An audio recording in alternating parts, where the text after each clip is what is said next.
Hebrews chapter 11, verses 8 through 10 tells us, "By faith, Abraham, when he was called, obeyed God by going out to a place which he was to receive for an inheritance. And he went out not knowing where he was going. By faith he lived as an alien in the land of promise, as a foreign land, dwelling in tents with Isaac and Jacob, fellow heirs of the same promise. For he was looking for the city which has foundations, whose architect and builder is God." The faith of Abraham. I can think of several accounts in the life of Abraham where his faith was proven to be strong. Yes, there were times where he stumbled, but isn't that sort of refreshing, knowing that even faithful Abraham had moments he would rather erase from his history? We're going to briefly look at today at Abraham's life. We're going to flash through some of the points in his life where the situation was uncertain and he had a choice to make. Through this study, we're going to see how God's promises remain strong even when the situation is tough, uncertain, or just plain messed up. But before we go diving into the details, I want to share a story with you. Many, if not all of you, know that I'm a school teacher, but not many of you know the story how that came to be. You see, when I was younger, when a discussion would arise about what I wanted to be when I grew up, there were certain occupations that were never mentioned. I never said that I wanted to be a doctor. I never considered being a lawyer or an actor or even a police officer. Those were never considerations. But one thing that I was never going to become was a teacher. For me, to become a teacher would have been impossible. You see, teachers have to speak in front of people daily. They have to read in front of people. Their students depend on them to do that, and that was something that I could not do. I don't really remember when this struggle started, but I can remember being in middle school and my biggest fear was being called on to read. I could read, and I could read well, just not when called on in front of a group of people. It didn't really matter how well I knew the group or even the size of the group. Anxiety would get the best of me and I would freeze up. It's really hard to explain. My heart would race and my breathing would become all messed up. I guess some people are just like that, and I was one of those people. Somehow I survived all that and made it through high school and started college. College was great, as the professors hardly ever called on any of the students to read in class. I can remember getting about halfway through college and the time came where I had to meet with my advisor to go over any classes that would need to be taken for my degree plan. You can imagine the fear that hit me when my advisor advised me that I should go ahead and get my speech credit taken care of in the upcoming semester. The only thing worse than occasionally having to read or speak in front of people was taking an entire class where that was the whole focus.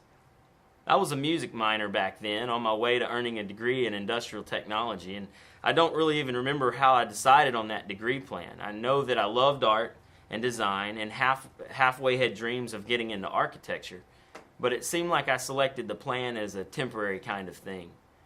At that time in my life, I was pretty certain that the Lord had plans for me in music ministry. I was getting fairly good at playing guitar, and as a super churched kid, it just seemed like the next step. My plans were about to change. My music minor was not going very well. I was spending so much time trying to study for my basic music theory classes that I couldn't focus on my major at all. After miserably failing a theory placement exam, I was forced to reevaluate my future. It was this meeting with my advisor that started a series of events that changed the course of my life. When looking at my options of minors that would work well with my degree plan, there was only one plan that stood out as a good option. And it was terrible. A minor in secondary education. The way I saw it, this would be earning a certification that I would never use. Where in the world would someone like me use a degree in teaching? I'm sure that I thanked my advisor for his wisdom and I signed up for that speech class. I can still remember the first day of the class. I was in an auditorium with about 100 students in the Dan Rather Communication Building when the professor gave the assignment for the next morning. "Be prepared to give a speech about yourself at the next class," he said. That was the first and last day of the speech class I took. I panicked and I immediately headed to the registrar's office to drop the class and apply for some sort of refund. Looking back at the event, it seems incredibly funny. It's crazy how one fear would make me actually drop a class that was a requirement for my degree plan. It was at this moment, however, that the plan that I had for my life sort of morphed into God's plan. When I dropped that class, it wasn't me just giving up. I actually had a plan. I was going to sign up for speech as a summer class. Brilliant, I thought. The summer mini-sessions only lasted a couple of weeks, and the way I saw it, any reasonable teacher would not assign speeches every day, and certainly not multiple times a day. This was my best option. The only catch, as I would soon find out, was that the only speech class available for me to take that summer was speech for teachers. More on that later. I wonder what Abraham's plan was for Abraham. I'm fairly certain it wasn't the same plan as God had. In Genesis 12, verses 1 through 4, we read, "Now the Lord said to Abraham, 'Go forth from your country, and from your relatives, and from your father's house, to the land which I will show you. And I will make you a great nation, and I will bless you, and I will make your name great. And so you shall be a blessing. And I will bless those who bless you, and the one who curses you I will curse. And in you all the families of the earth will be blessed.' So Abraham went forth as the Lord had spoken to him, and Lot went with him. Now Abraham was 75 years old when he departed from Haran." Sometimes God's plan requires us to change course. I can't help but think that Abraham was probably used to doing things a certain way. Keep in mind that we aren't talking about a young man here. The Bible tells us that Abraham was 75 years old when he left Haran. He wasn't young, single, and looking for his first real job. He had a wife, a nephew that he was caring for, and lots of possessions. It was in this time of his life that may have seemed to be going well when God changed things up a bit. I think we all have had those moments. Things are just going fine when out of the blue, plans change. Maybe it's a job change. Maybe it's a big event in your life, like a marriage or a birth in your family. Maybe the change you're facing is similar to Abraham. Maybe you're being called to move from a place that you're comfortable to a place that's not as well known. The most important thing to realize when you're in a situation like this is that even though the course is changing, God's still completely in control. I decided to take that Speech for Teachers course that summer. It was during that summer speech class that I started seeing God work His plan in my life.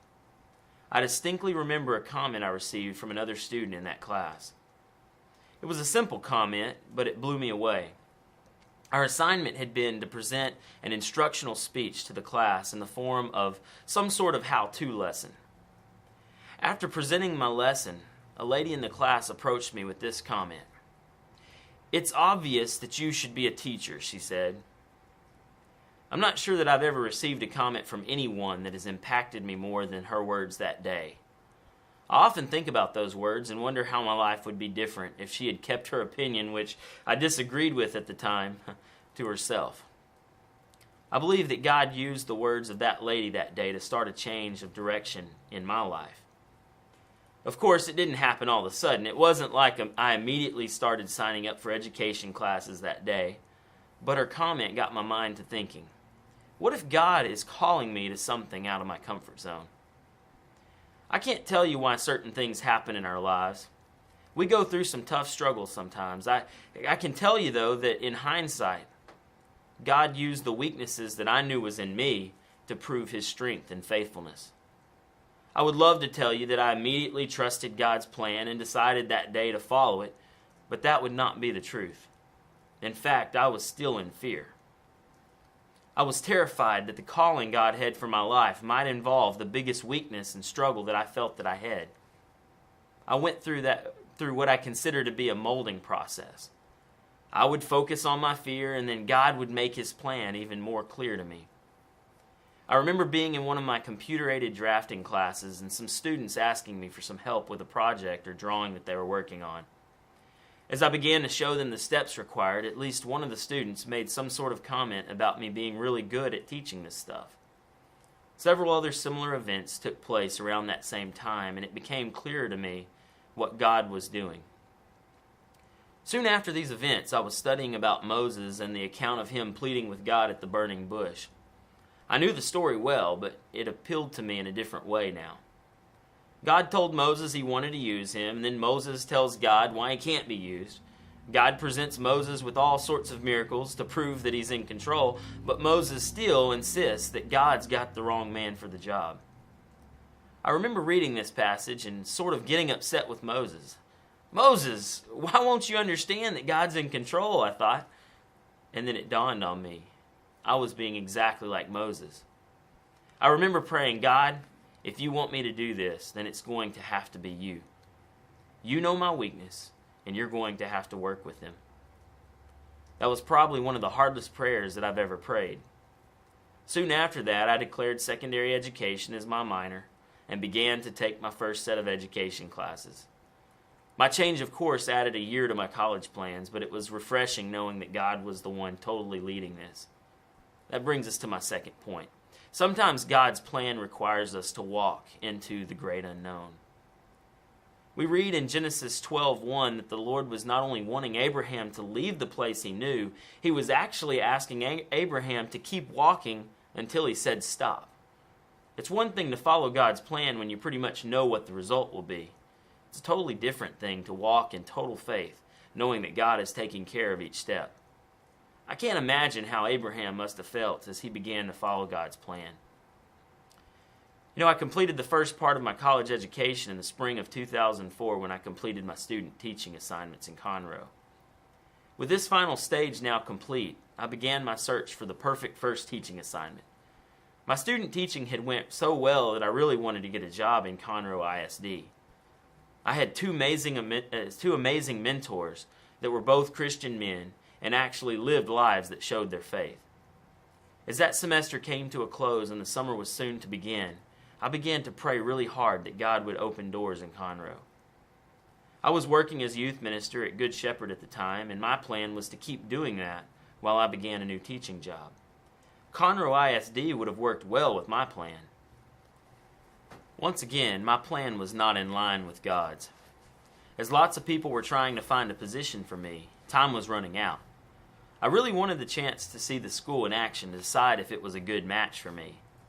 And near the very end of the 2004 school year, I received a phone call from the principal of Foster High School in Richmond, Texas. I wasn't really sure where Richmond, Texas even was, but I reluctantly agreed to the interview because of the principal's persistence and his desire for a CAD teacher. As soon as I interviewed and toured the school, I felt certain that this is where God wanted me, but I really had no idea why. God is a better planner than we could ever be. I left the interview at Foster High School and immediately found an apartment complex that would end up being my home for the next 2 years. A couple of days later, I accepted the job offer at Foster High School and began scouting out an area for where my church home would be. While looking at a map, I saw Missouri City, and for some reason that sounded familiar. After a little bit of research, I discovered that Missouri City was the new location of a church that my uncle pastored. I didn't really know Uncle Charles very well, but I called him to let him know I would be moving into the area, and that I would be looking for a church home. He then told me that just a couple of weeks prior, the church had decided to start looking for someone to work with their youth. The main reason that I was reluctant to move very far away from Shepherd was because I would have to give up working with the youth at my church. It seemed that the Lord was opening up doors for me to continue working with the youth. The account of Abraham leaving his homeland to go to a place that the Lord would show him is not the only account of Abraham acting in total faith recorded in the Bible. Genesis chapter 22 tells us of another account of Abraham's faith many years later in life. In this well-known passage, Abraham is asked to do the incredibly difficult task of presenting his son Isaac as a sacrifice. Here we see God making a request that seems absolutely crazy. Perhaps even more unique is Abraham's willingness to follow through with the request.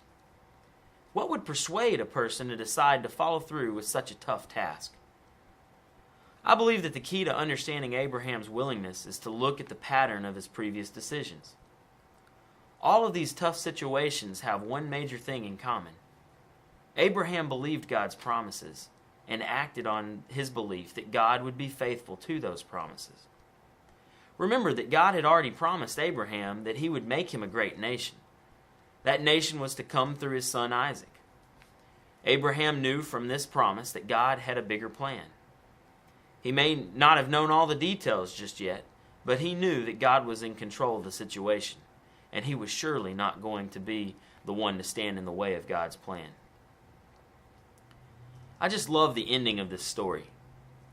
We see Abraham and Isaac going up to a mountain with all the tools for the sacrifice. Isaac questions his dad when he notices that there's no animal. Once again, Abraham responds with faith that the Lord will provide.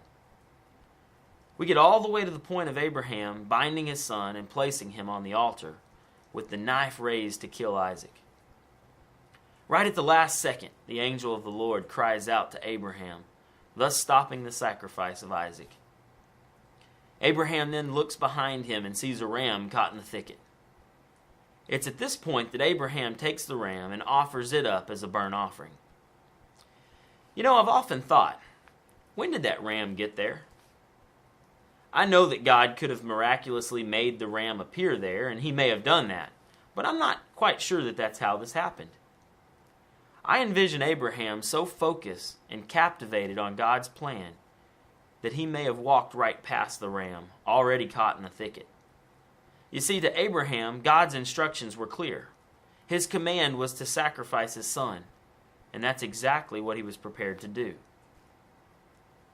It wasn't Abraham's time to ask questions or question the validity of God's request. It was simply time to be faithful to God, who had been leading him for a significant part of his life. We can take something from the example of Abraham. In times in our lives where it seems that our course is changing, our faith needs to remain strong. God has a reason for the changes that we face in this life. In the times where it seems our path is unknown, we must realize that God has our plan mapped out already, and it's in our best interest to allow him to lead. I've heard it said that for every door that closes, another one opens, and I believe that to be true.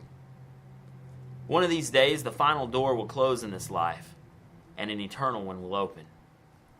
I'm so glad that God is a better planner than we are, because he has not only planned our steps and paths here on this earth, but for all eternity.